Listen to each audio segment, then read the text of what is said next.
어, 늘 찬양대 감사합니다. 뒤에서 찬양대 앞에 나오지만 우리 앙상블은 앉아서 얼굴이 잘 안 보이는데 헌신하셔서 너무 감사하고요. 반주자들, 지휘자님 감사합니다. 교회 와서 제가 찬양을 들으면서 제일 처음에는 머리에서 뭔가 느낌이 오고, 그 다음에는 가슴에서 울렁거리고, 그 다음에는 어딜까요?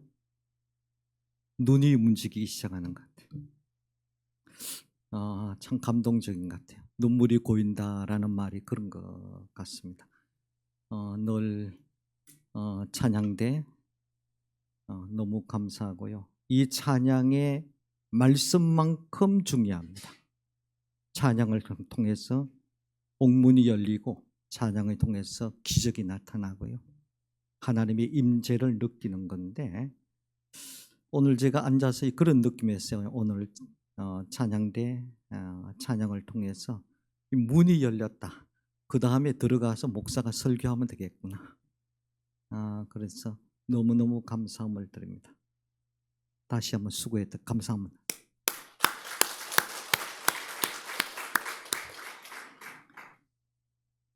오늘도 하나님의 가운데서 여러분을 만나 뵙게 되어서 너무 감사함을 드립니다. 4주 이렇게 만나서 너무 감사하고요. 오늘은 특별히 좀 고민스러운 이야기를 드릴 겁니다. 설교는 저는 그렇게 정의를 합니다. 설교는 목사 자신의 고민을 말씀을 통해서 토해내는 겁니다. 함께 교인과 나누는 겁니다.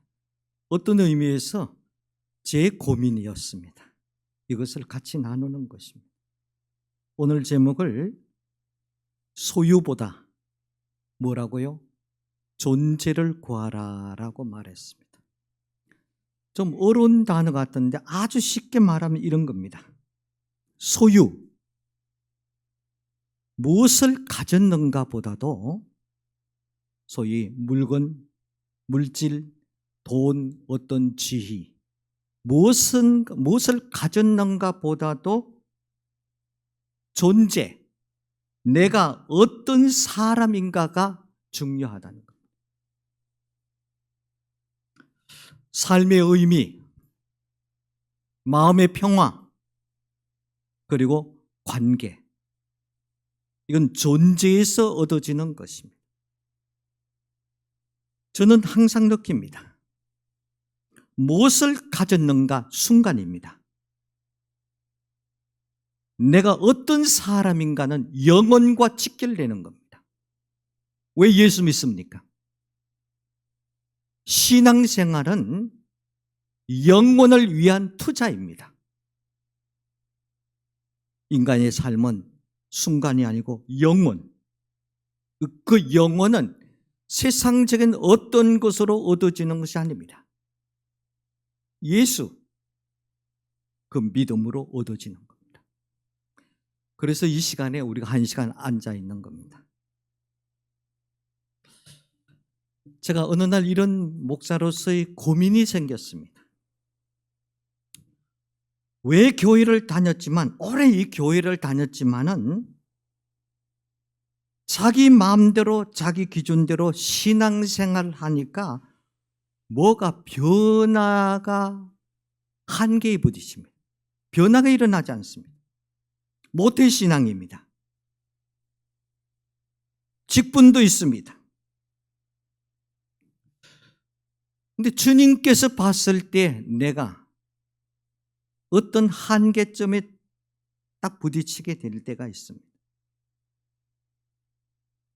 믿음 생활은 모든 삶의 방식을 믿음의 최우선순위 가치 기준을 두는 것이 믿음 생활입니다.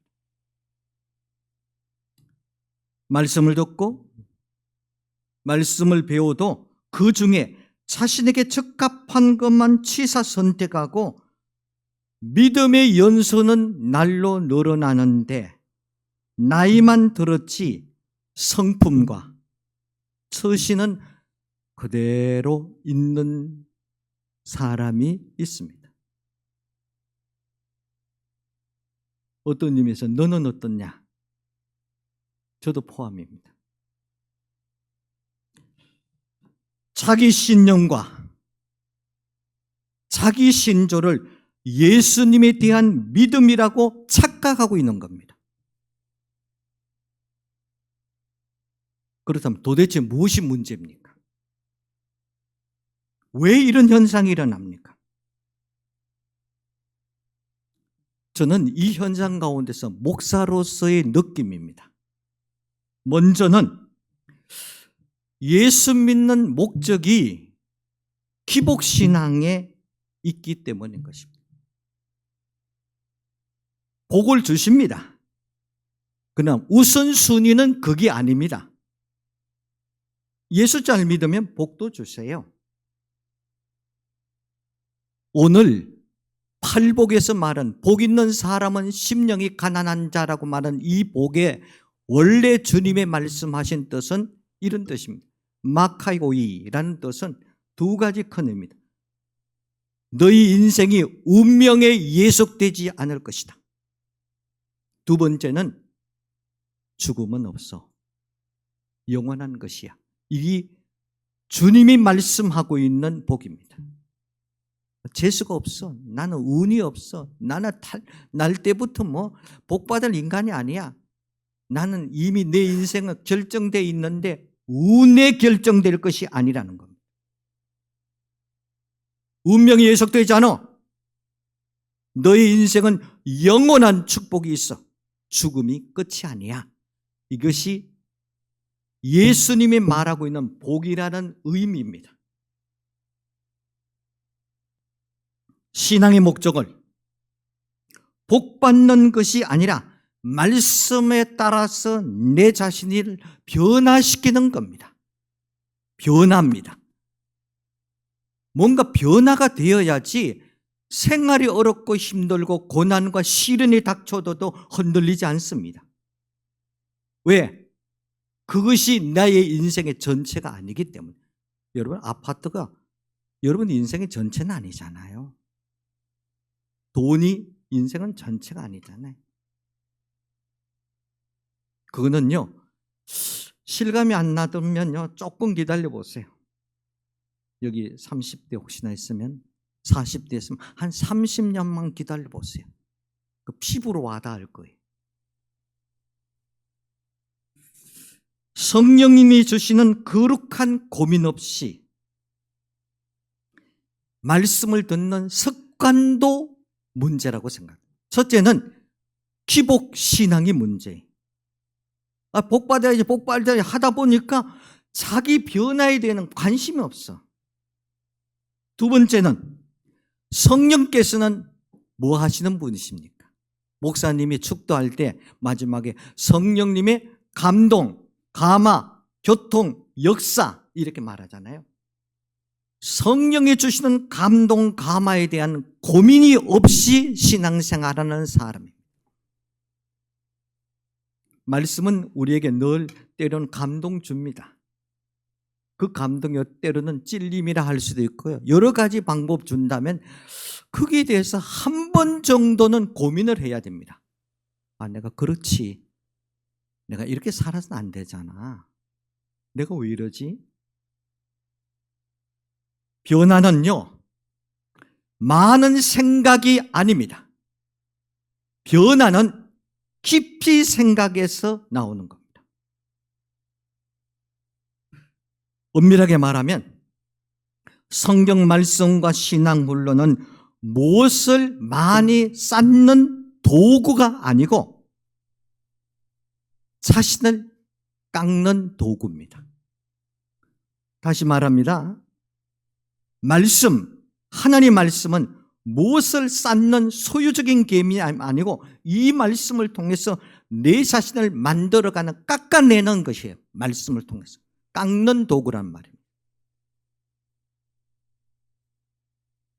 요사이 AI 연구자들은 두 가지 법칙을 이야기하더라고요. 인공지능의 연구자는 하나는 스케일링 법칙과 디스케일링 법칙이라는 것을 말합니다.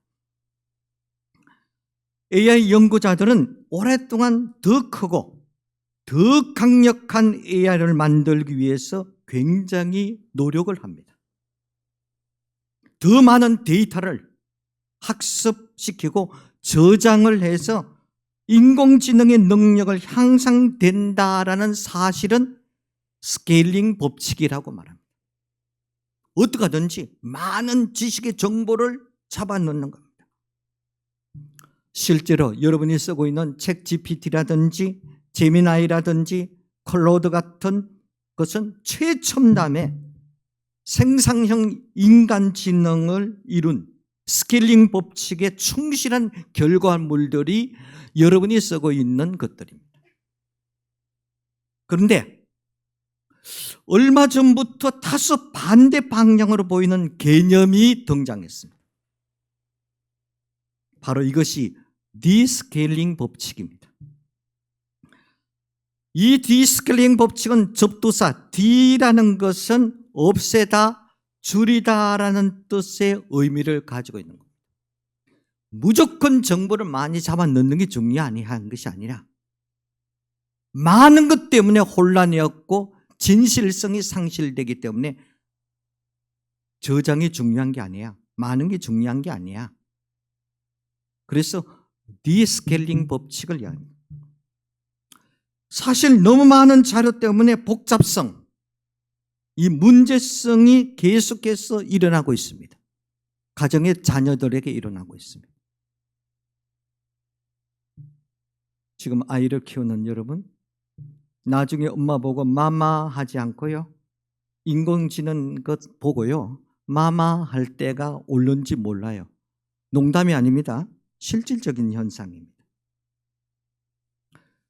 인공지능 분야에서 일어나고 있는 이 스케일링 법칙과 디스케일링 법칙의 논의는 진짜 가만히 생각해 보면 우리 삶에도 비슷하게 적용할 수가 있다는 겁니다. 우리가 살아가면서 끊임없이 성장하기만을 원합니다. 더 많이 배우고,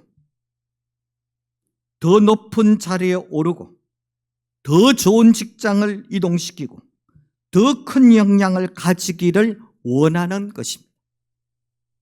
이러한 스케일링, 즉 성장 자체가 결코 나쁜 것은 아닙니다.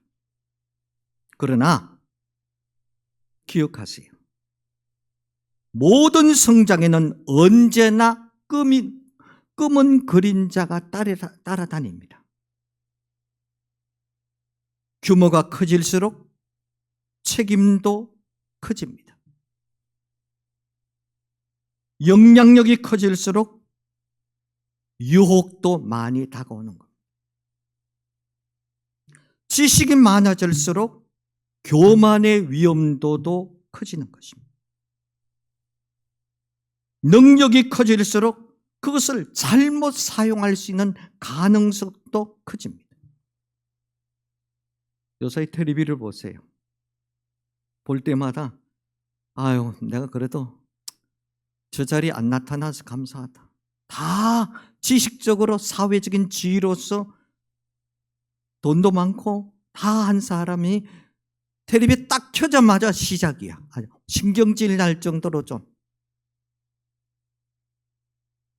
높아갈수록 뭔가 깨지는 역할에 있다라는 말입니다. 지식, 교만, 능력, 때로는 잘못 사용하는 것입니다. 이것은 우리 삶에도 스케일링 법칙이 어느 정도 적용되지만은 그것이 절대적인 성공의 법칙은 아닙니다.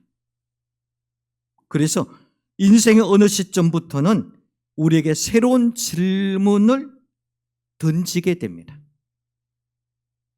이런 질문입니다. 나는 언제까지 성장만 추구할 것인가? 그리고 이어서 이런 질문을 스스로 던집니다. 그렇다면 이제 나는 내 인생의 진실을 위해서 무엇을 정리하고 무엇을 좀 내려놓아야 할 것인가?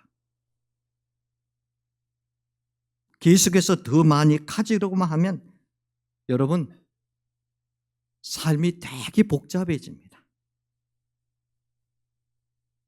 소유는 늘어나지만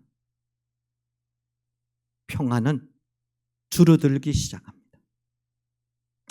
인간관계는 굉장히 넓어지지만은 깊은 친밀감은 사라지기 시작합니다. 창세기 11장에 나오는 바벨탑 사건이 있습니다. 이 바벨탑 사건은 인류 최초의 통제되지 않는 성장에 대한 하나님의 경고입니다. 통제가 안 돼요. 좋은 차는 뭐라 그랬죠? 스피드, 나가는 게 좋은 차가 아니고 진짜 비싼 차는요, 딱 밟았을 때 브레이크를 밟았을 때 딱 서는 것이 최고 좋은 차예요. 인생의 브레이크가 고장나면요 심각한 문제가 생깁니다. 바벨탑 사건이 뭐냐? 통제되지 않는 인간의 성장만 추구할 때 바벨탑의 사건이 일어난 겁니다. 성장은 능력을 키우는 과정입니다. 어떤 사람의 능력을 키우는 과정입니다. 그러나 성숙은 그 능력을 절제하는 법을 키우는 과정입니다. 다시 말씀드립니다. 성장, 능력을 키우는 과정입니다. 성숙, 그 능력을 절제하는 법을 배우는 것이 성숙입니다. 성장도 필요합니다.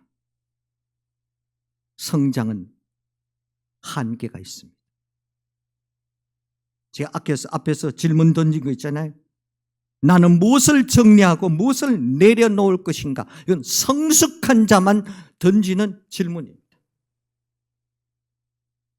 성장은 많이 얻는 것이지만 성숙은 무엇을 남기고 무엇을 내려놓을지를 깊이 생각하는 것이 성숙입니다. 오늘 여기 계신 여러분, 저도 짧은 인생인데 70을 넘고 목회자로서만 인생을 살다 보니까요, 피부로 완전히 닥치는 문제,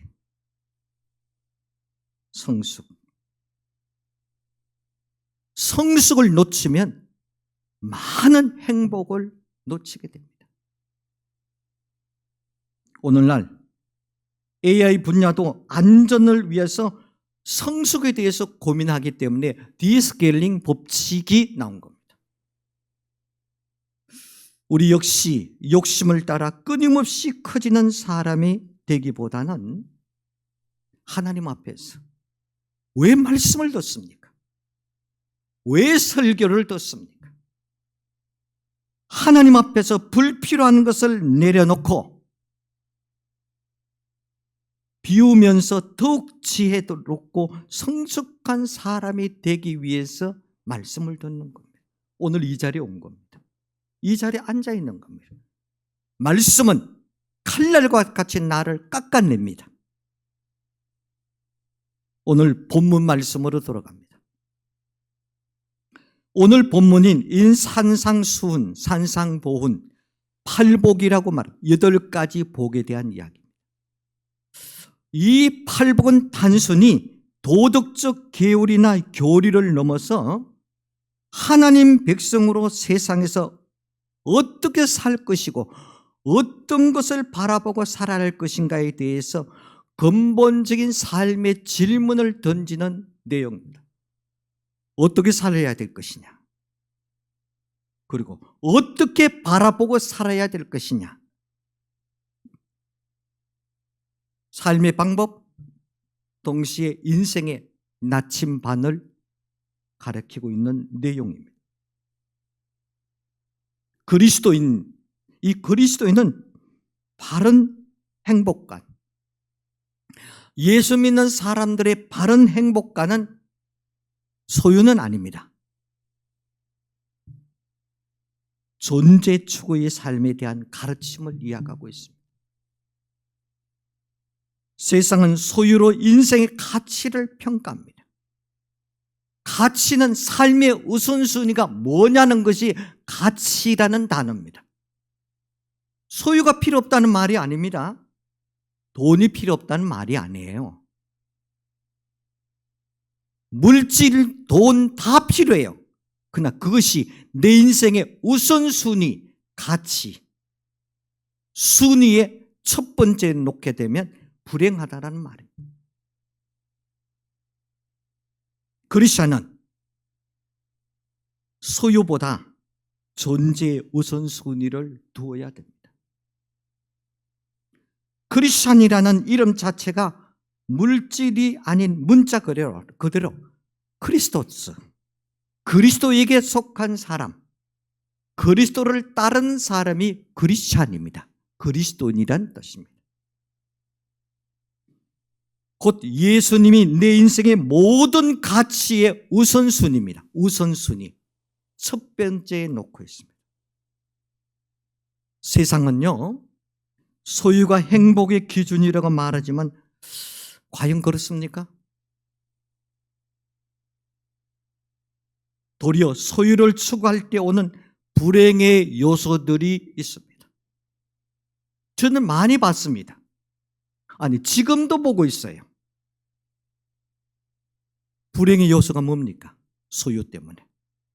크게 나눈다면 첫째는요, 소유에 따른 불만족입니다. 잘 기억하세요.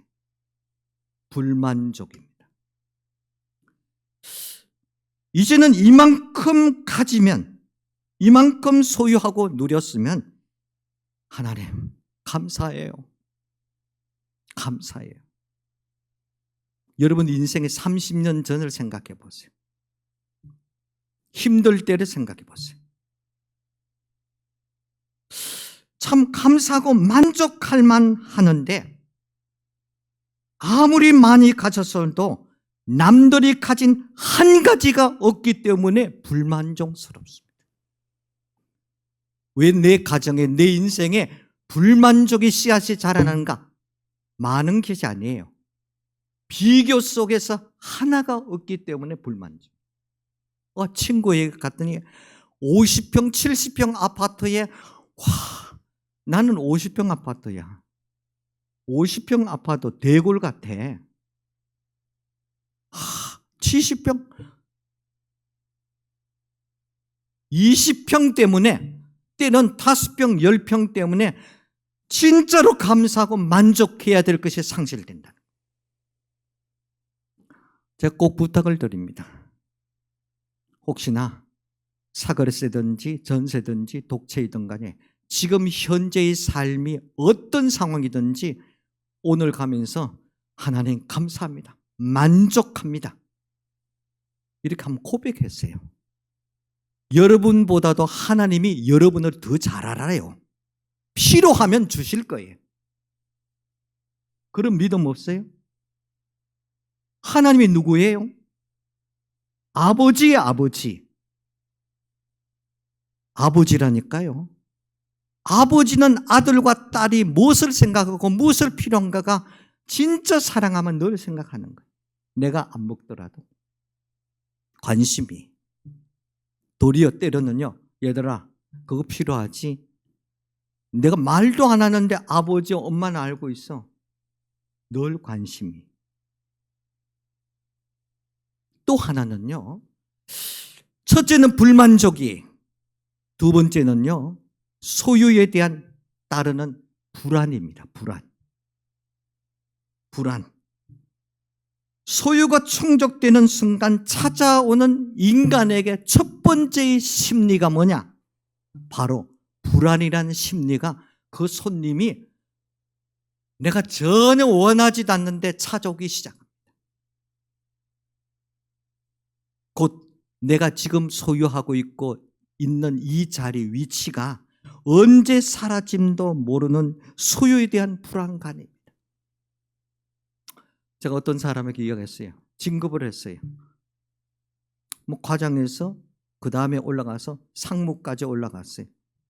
와, 축하한다. 행복하겠다. 그래도 기업체에서 그 정도 되면 얼마나 신임을 얻었냐냐. 축하한다. 근데 그분이 첫 번째 말이, 제가 제일 좋아할 때는 대리 때가 제일 좋았는 것 같아요. 뭐 잘못해도 그냥 미안합니다. 근데 이 자리에 오니까 이게 지금 기간이 길어봤자 2년 같기도 하고 뭐 얼마 짧은 것 같아요. 좀 불안합니다. 제가 그때 순간적으로 느꼈어요.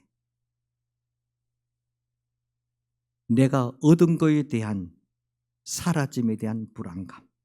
소유한 것 때문에 우정과 사랑과 서로의 관계가 맺기 어려운 경우도 서서히 찾아옵니다. 근데 평범할 때는 괜찮았는데 어느 위치 가면 괜히 친구와 옆에 가까운 사람들이 이렇게 거리감을 두는 것. 세 번째, 불만족, 불안, 손님. 세 번째는 소유에 대한 상실입니다. 이건 지금 우리 주변에 일어나는 현상이 그저께인가요?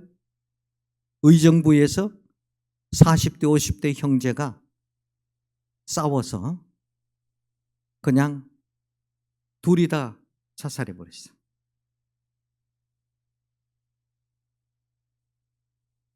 보세요. 문제는 지키려고 할수록 파괴의 소유 성향이 나타납니다. 이 물질을 지켜야 되겠다 할수록 파괴하는 현상이 나타나는데 부모와 자식 간에 나타납니다. 재산 문제잖아요. 부부 간에는 물론이요. 형제 자매 간에, 친구 동료 간에 소유로 인한 분쟁이 얼마나 흔한 일인지 모릅니다. 소유를 상실하기 이전에 이미 돈으로 살 수 없는 소중한 것들이 다 상실해버려요. 인륜이 상실한다는 말입니다. 이 같은 허탈감을 성경에는 한마디로 이렇게 표현합니다.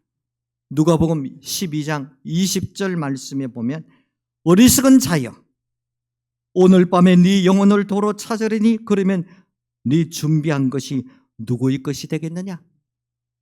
너 지금 가지고 있는 것 누구 것이 되겠느냐? 나무 말이 아닙니다. 지금 내 말이에요.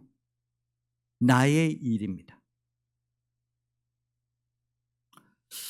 한동안 이 시대에 정의란 무엇인가라는 강의로서 굉장한 방송도 하고 지금 40대 50대는 많이 들었을 거예요. 이 정의란 무엇인가에 대한 화두로 주목을 받았던 하버드 대학교의 마이클 샌델 교수가 한 말입니다. 그는 이렇게 말합니다. 현대 사회의 뚜렷한 특징 가운데 하나가 서로 상용하고 소통의 편리를 위해서 시장에서 사용되던 돈이 모든 삶을 지배하는 수단이 되어서 인간이 사는 사회 공동체와 국가 간의 소통을 상실하는 주범이 돈이 되었다는 겁니다. 성경이 가르치는 소유의 정당성이 뭐냐? 채움이 아닙니다. 나눔입니다. 채우는 것이 아니에요. 투해부가 아니에요. 나누는 거란 말이라. 나눔. 오늘 성경 말씀이 그 내용이에요. 산산수훈의 팔복을 통해서 우리가 무엇을 가졌는가, 무엇을 이뤘는가로 존재의 가치를 평가하지 않고 내가 하나님 앞에서 어떤 존재인가를 삶의 중심에 두기 위해서 예수님이 이 땅에 오셔서 첫 번째 설교가 심령의 가난한 자에 대한 이야기. 이거 첫 번째 설교입니다. 팔복이 제시한 존재 추구의 삶이 뭐냐? 우리의 내면의 비움에서 시작해서 하나님과의 관계를 거쳐서 타인과 세상을 향해서 확장할 수 있는 신앙적인 존재의 양식을 말하는 것입니다. 팔복이 기록한 순서는 저는 매우 귀중하다고 생각됩니다. 마치 이 팔복은요, 8층의 구조집과 같다라고 생각합니다. 집 구조. 먼저 자신의 영적 무기력함과 빈곤함을 인정하고 오직 하나님만을 의지하는 상태, 모든 행복을 출발은 자기 성찰, 겸손을 말하는 심령이 가난한 자가 되어야지 기초입니다. 그 다음에 나타난 것이 뭡니까? 애통으로, 온유로, 의의 주림으로, 긍휼로, 화평으로, 청결로 의를 위한 핍박의 단계로 나아갈 수가 있습니다. 오늘 예배드리는 사랑하는 성도 여러분, 진정 행복한 사람 되기를 원하십니까? 잊지 말아야 할 것은 팔복은 가난한 심령에서 시작된다라는 단어를 잊지 말아야 됩니다. 가난한 심령의 가난이 뭡니까? 예수님의 해석으로는 심령이 가난한 자는 자기 부인을 말합니다. 그리고 십자가를 지는 것을 말합니다. 심령이 가난한 자신의 무가치성을 철저히 깨닫는 것입니다. 다시 말해서 혼자 힘으로는 도저히 살 수 없는 무력한 존재입니다. 그래서 고백할 수 있는 것은 하나님, 나는 죄인이에요. 나는 아무것도 아닙니다. 나는 비천한 자입니다. 나는 하나님만 의지하겠습니다. 이것이 심령이 가난한 자의 고백입니다. 오직 하나님만 바라보고 하나님만 의지하는 것을 말하는 것입니다. 시편 기자 다윗은 심령이 가난한 자의 고백을 다윗은 이렇게 말합니다. 시편 40편 17절의 다윗의 고백입니다. 나는 가난하고 궁핍하오니 주께서는 나를 생각하시오니 주는 나의 도움이시요 나를 건지시는 이시라. 나의 하나님이여 지체하지 마소서. 나 좀 붙들어 주세요. 당신이 움직이지 않는다면 내 인생은 모든 것이 제로입니다.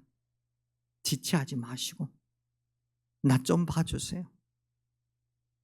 다윗이 말한 심령이 가난한 자입니다. 팔복의 삶은 하나님 앞에서 자기 자신을 가감없이 철저히 내려놓는 용기를 말합니다. 예수님 말씀을 들어보세요. 마가복음 8장 34절 말씀에 예수님께서 이렇게 말합니다. 누구든지 나를 따르려거든 자기를 뭐라고요? 부인하고 자기 십자가를 지고 나를 따르라. 자기를 부인하고, 자기 부인이 뭡니까? 자아를 포기하는 겁니다. 자아 포기가 뭡니까?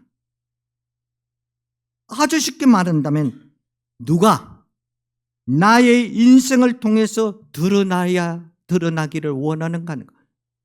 체갑도라는 인생을 통해서 내가 드러나는 겁니까? 체갑도 내 삶을 통해서 내가 영광을 받는 것이 아니고 하나님이 내 삶을 통해서 영광 받는 것이 소위 자아포기입니다. 다시 말합니다. 자기를 부인하고, 이 말은 자신을 포기하는 겁니다. 더 쉽게 말한다면 누가 내 인생을 통해서, 나의 삶을 통해서 드러나기를 원하는가 하는 겁니다. 항상 왜 힘듭니까? 내가 하니까 거룩한 공동체 교회가 힘들어지는 거예요. 주님은 그렇게 말하지 않았어요. 너의 인생을 통해서 내가 드러내야 된다. 이게 포기입니다. 십자가를 지는 겁니다. 행복은 결코 그냥 오지는 않습니다. 내려놓는 용기 있는 자에게 행복은 찾아옵니다. 제가 꼭 부탁을 드립니다. 조금만 내려놓으세요. 작년도에 왔던가 왔을 때 제가 똑같은 이야기를 했습니다. 조금만 내려놓으세요. 이해가 안 됩니까? 더 쉽게 이야기할게요. 내 자신에게 향하여 점수를 너무 많이 주지 말라고요. 내 자신에게 점수 너무 많이 주지 말라고. 좀 내려놓으세요. 열등감을 가지라는 건 절대 아닙니다. 조금 더 내려놓으세요. 남이 생각하는 것만큼 더 조금만 내려놓으세요.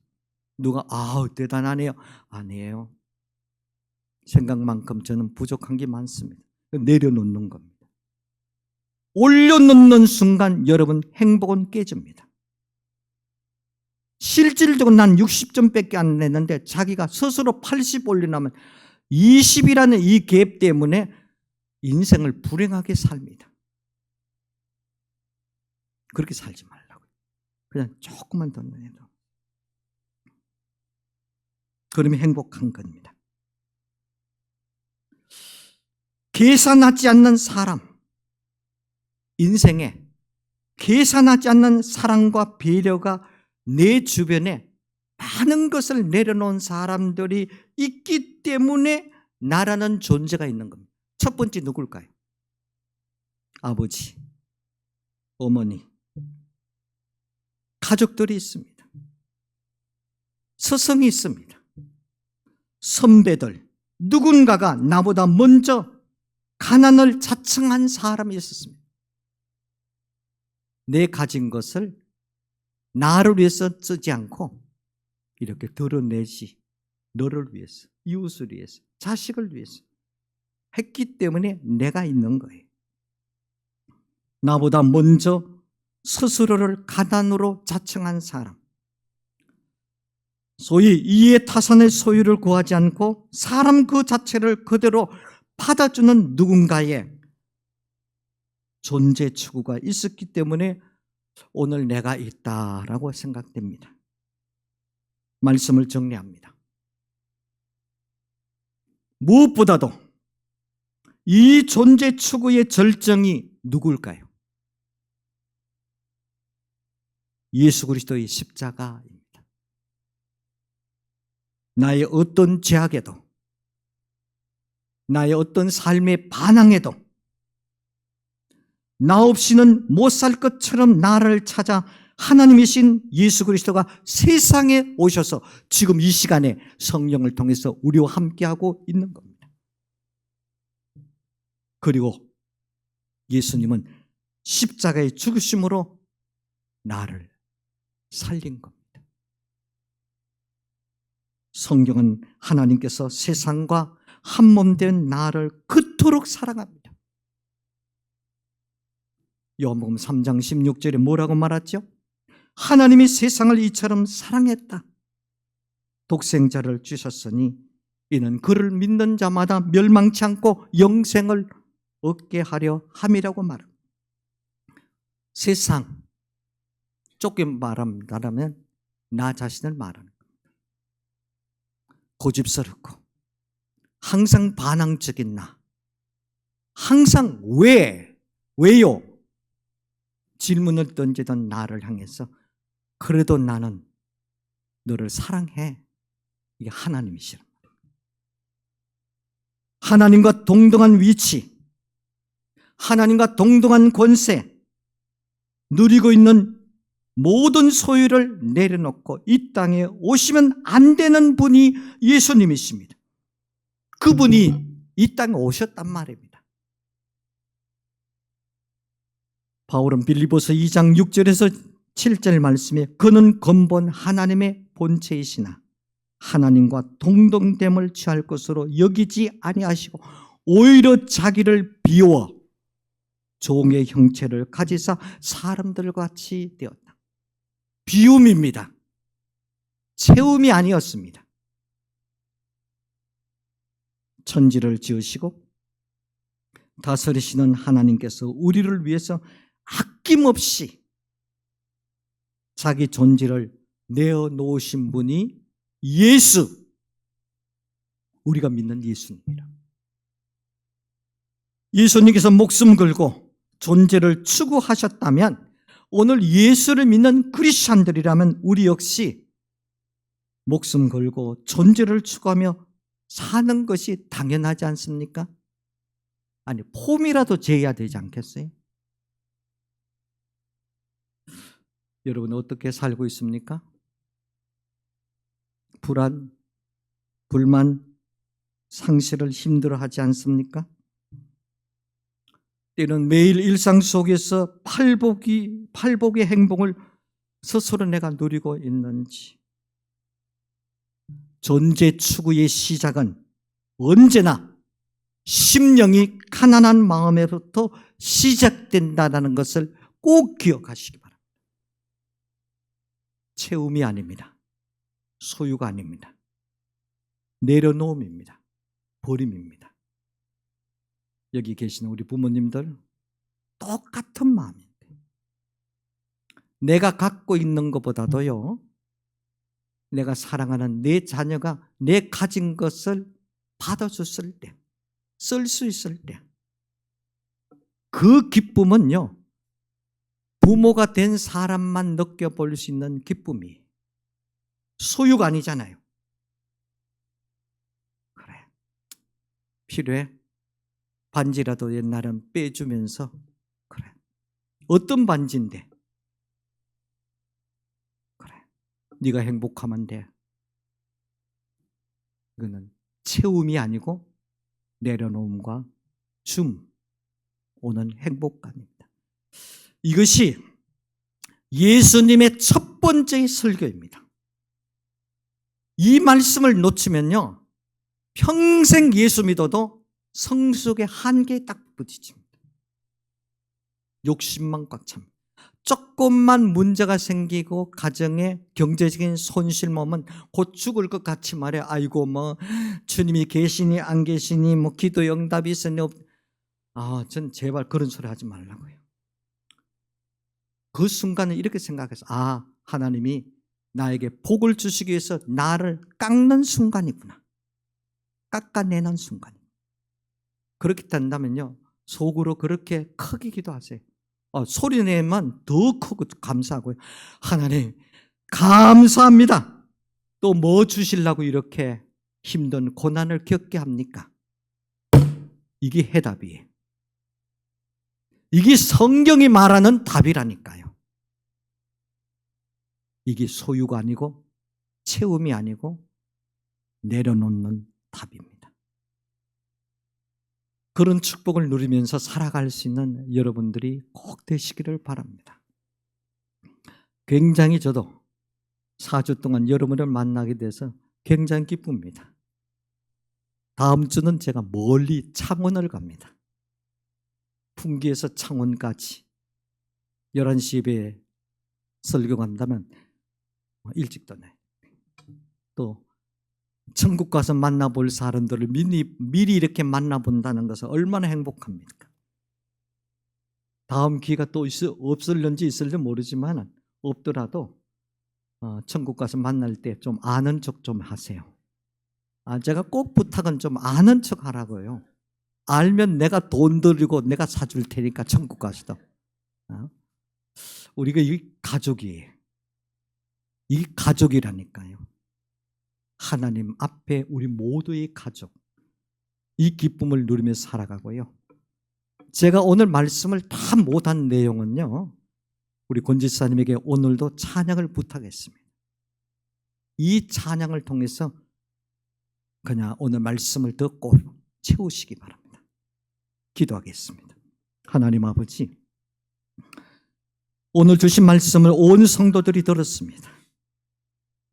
성령께서 이 가운데 임자여 주셔서 들은 이 말씀이 감동, 역사가 일어날 수 있도록 도와주시고 한 주간 이 말씀을 생각하며 기도하게 도와주시고 우리 삶의 기본적인 틀을 잘 세우는 새 창조교회 온 성도들이 다 되게 도와주옵소서. 찬양 속에 거하시는 하나님의 메시지를 온 성도들이 들을 수 있는 귀를 허락하여 주옵소서. 예수님 이름으로 기도드립니다. 아멘.